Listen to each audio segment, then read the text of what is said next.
mencionaste en un momento la velocidad de muestreo, lo que vamos a hablar ahora un poco. A veces vemos un HZ, 5HZ, 10HZ, ¿qué significa HZ? ¿Y qué significa diferentes números de esos HZs? ¿No? Bueno, HZ Hertz, eso quiere decir cuántas muestras está adquiriendo la adquisición en ese parámetro. Generalmente, por ejemplo, el Questar, que algunos de ustedes haya puesto que haya usado, si no me equivoco, tiene una adquisición de 1 Hz. ¿Sí? Hay otros equipos que trabajan en 5 Hz, el equipo de Spilva, de Lonix, trabaja en 10 Hz.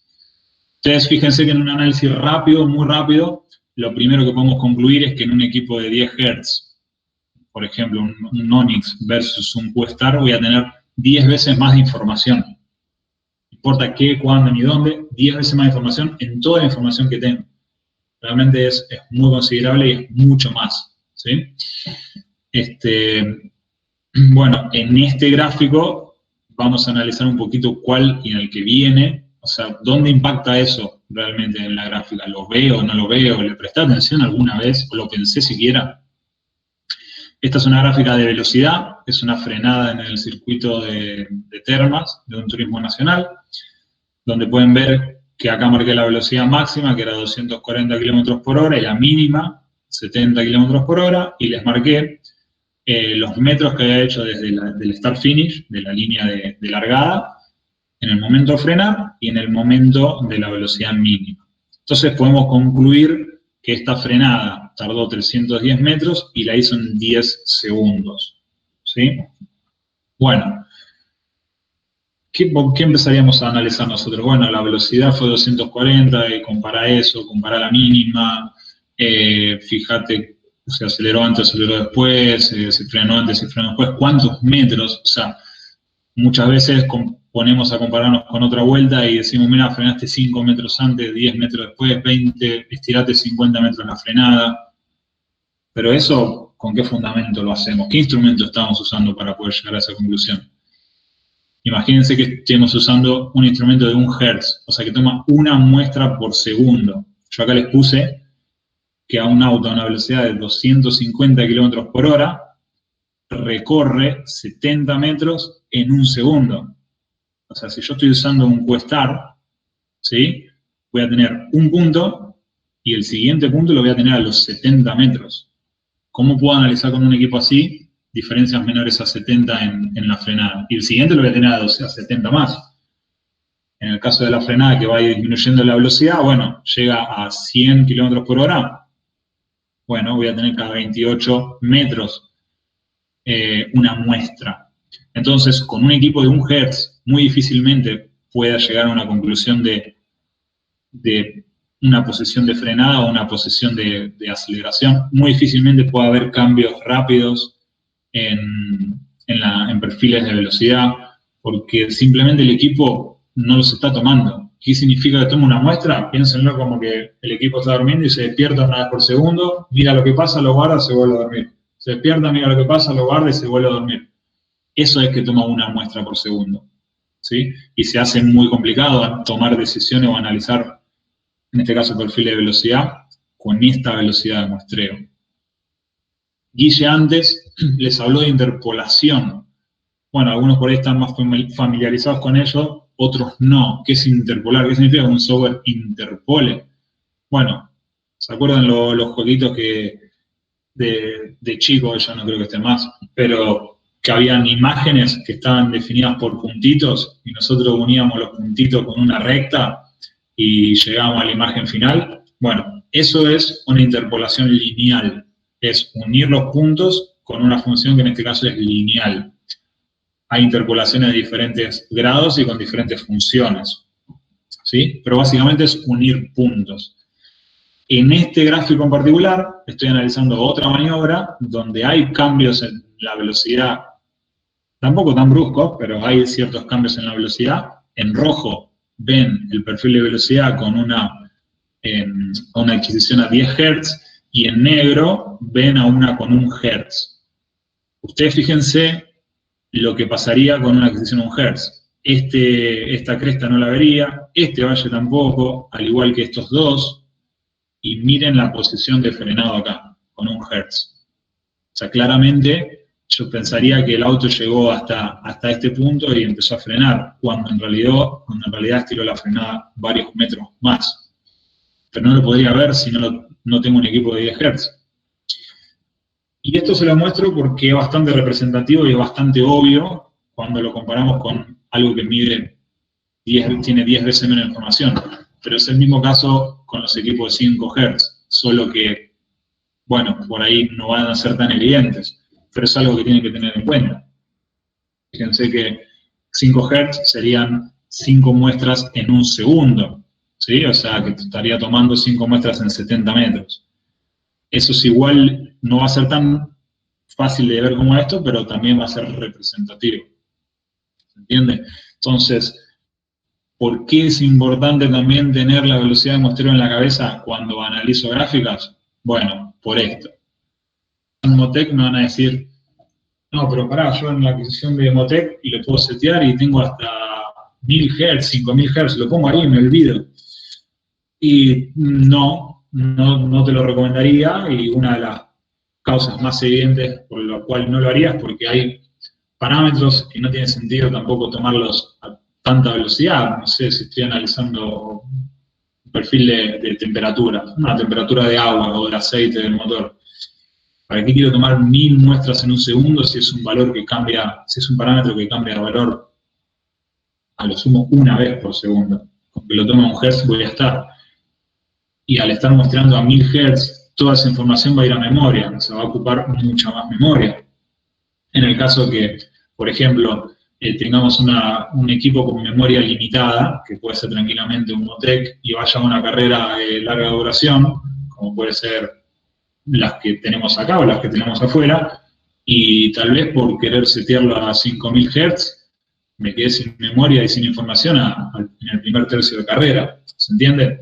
Entonces, no siempre infinito es mejor que 1, o sea, acá hay que aplicar criterio, como antes hablaba Guille, y hay que ser muy consciente de qué parámetro estoy viendo y a qué velocidad se están muestreando, ¿sí? Y mismo cuando comparamos parámetros diferentes.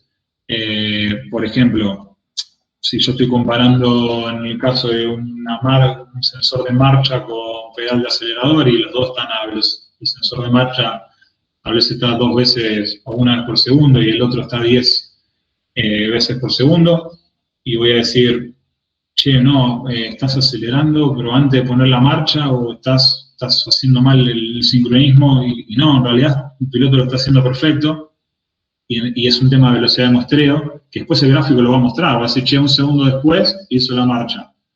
No, el piloto lo hizo bien, solo que vos lo estás viendo un segundo después, porque el equipo está muestreándolo un segundo después. Entonces, ¿a qué voy con este ejemplo y vuelvo con la velocidad? Es importante tener en la cabeza siempre a qué velocidad de muestreo esté trabajando, y es importante, en el caso de una velocidad producto de una adquisición de GPS, trabajar con al menos 10 Hz y no con 1 Hz. Vamos a pasar a memoria, después vamos a volver sobre esto, y lo vamos a ver en los gráficos directamente abriendo el software. No sé si alguno tiene alguna duda con respecto a lo que es velocidad de muestreo. Si no, seguimos. ¿O Guille, querés aclarar o agregar algo? Sí, hacerle hincapié en que esa frecuencia que algunos consideran bajas es por una limitación en la tecnología de los motores que le llamamos nosotros GPS, o sea, de los chips que hacen toda la decodificación de los GPS, de las señales que provienen del satélite. Hay chips que están a frecuencias más altas, son mucho más caros, no están todavía disponibles para una electrónica de consumo, así genérica y a un precio razonable. Se usa mucho más para laboratorio. Pero acá el quid de la cuestión está en, más allá de lo que dijo Pablo en cuanto a la frecuencia de muestreo en diferentes tipos de señales, cada uno tiene que adecuar a la dinámica que esas señales tengan, ¿no? Señales muy lentas no necesito muestrearlas muchas veces, las señales más rápidas y de las que yo quiero tener precisión, como por ejemplo, la velocidad puede tener una dinámica lenta, pero el punto frenado, cuanto con más precisión lo sepa, mejor va a ser, y para eso necesito muestrear muchas veces por segundo, y hasta 7 metros por segundo, como hizo el ejemplo Pablo, de 250 kilómetros por hora, 10 Hz, sigue siendo poco. Pero ¿qué pasa? Acá es donde la tecnología incorpora otras señales en el propio chip, como son los acelerómetros inerciales, que ayudan al algoritmo de definir finalmente una posición y una coordenada que es la base de la información que va a tomar el equipo ONIX, el archivo con su información que después vamos a visualizar.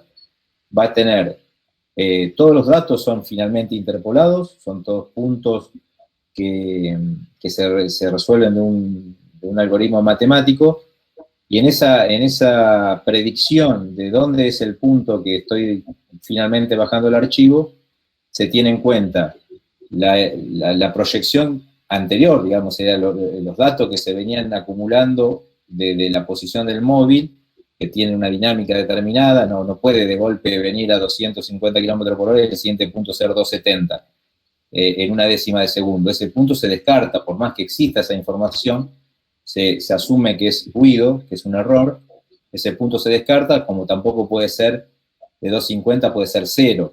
No hay una dinámica que permita esas aceleraciones de esos valores tan extremos.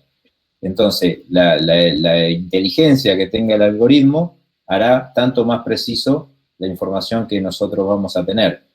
Sumado a que en un momento dado nosotros podemos decir, bueno, yo tengo una muestra por décima de segundo de los parámetros del GPS, pero internamente tengo acelerómetros que los puedo muestrear, no tengo la limitación de mi problema de GPS y de codificación de señal y todo eso que me lleva un tiempo. Yo lo puedo mostrar a 100, 200, 500 veces por segundo, y combinada la información de lo que me entrega el GPS con los acelerómetros, yo puedo tomar una decisión más inteligente. O sea, si de golpe en la mitad de esa décima por segundo yo detecto que el acelerómetro realmente está informando una frenada, bueno, mi interpolación no la hago de décima completa, que serían esos 7 metros, si lo llevamos a metros, donde el acelerómetro fijó otra información muy clara que estoy frenando, y capaz que fueron 4 metros. Entonces, el motor que resuelve todo este algoritmo y que finalmente brinda la información, tiene un sinnúmero de estos algoritmos, de estos firmware, digamos, preinstalados. Nosotros en la primera época, ya en el año 2000 moneditas, cerquita, cuando empezamos a conocer estos equipos, fuimos a Inglaterra, conocimos a Raylogic, conocimos otra, Raytech, me parece que era la otra, que eran empresas británicas que estaban, digamos, fijando el rumbo en esta tecnología, y realmente los algoritmos que ejecutaban lo veíamos escrito en papel y lápiz. O sea, fuimos a reunirnos con los ingenieros que estaban resolviendo la problemática, y veíamos los programas en computadora de cómo tomaban la señal y cómo decidían la información que iban a dar, de acuerdo a los filtros digitales que aplicaban, un sinnúmero de interacción para tomar decisiones. Bueno, tener incorporado, quiero resumir con esto, tener incorporado acelerómetros dentro del chip permite que la información cinemática que se da, que es en definitiva informar posición y velocidad y obviamente aceleraciones del móvil, sea cual fuere, ¿no? Sea más precisa y digamos, achica la brecha de ese salto de cantidad de metros en función de velocidad, para tomar mejor definición, porque uno quisiera que el punto frenado fuese instantáneo, o sea, es decir, realmente yo quiero de un auto de carrera saber que no se pasó ni medio metro. Bueno, nada es tan absoluto, pero sí el hecho de compartir un GPS con acelerómetros inerciales ayuda a mejorar esa precisión. Perfecto. ¿Alguno tiene alguna duda con respecto a eso?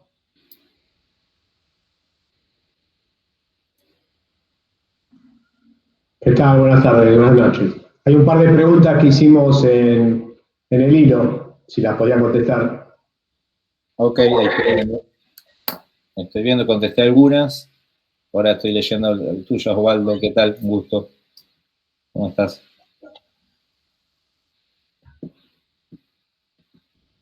La leo, la pregunta de Osvaldo Beca. ¿Por qué se habla en Hertz en sensores como ser temperatura o pedal si no veo cómo conectarlos al equipo? Creo que Pablo hizo una referencia a sensores analógicos genéricos, no porque en el Spielba se puedan conectar, pero sí la frecuencia de muestreos es una variable que se mide en Hertz. Hertz significa simplemente X veces por segundo. La unidad del Hertz es el 1 sobre segundo. Cualquier número que esté expresado en Hertz se lee de esa manera. 20 Hz es 20 veces por segundo, 100 Hz, 1000, 1.000.000, significa eso. Y pregunta también, ¿la velocidad del Spielba es calculada como derivación de la posición o por efecto Doppler? No, siempre es por efecto Doppler. El motor del GPS, el motor le llama al chip que hace todos los cálculos pertinentes, ¿no? La forma en que calcula la posición, en realidad no calcula posición, sino que calcula primero velocidad.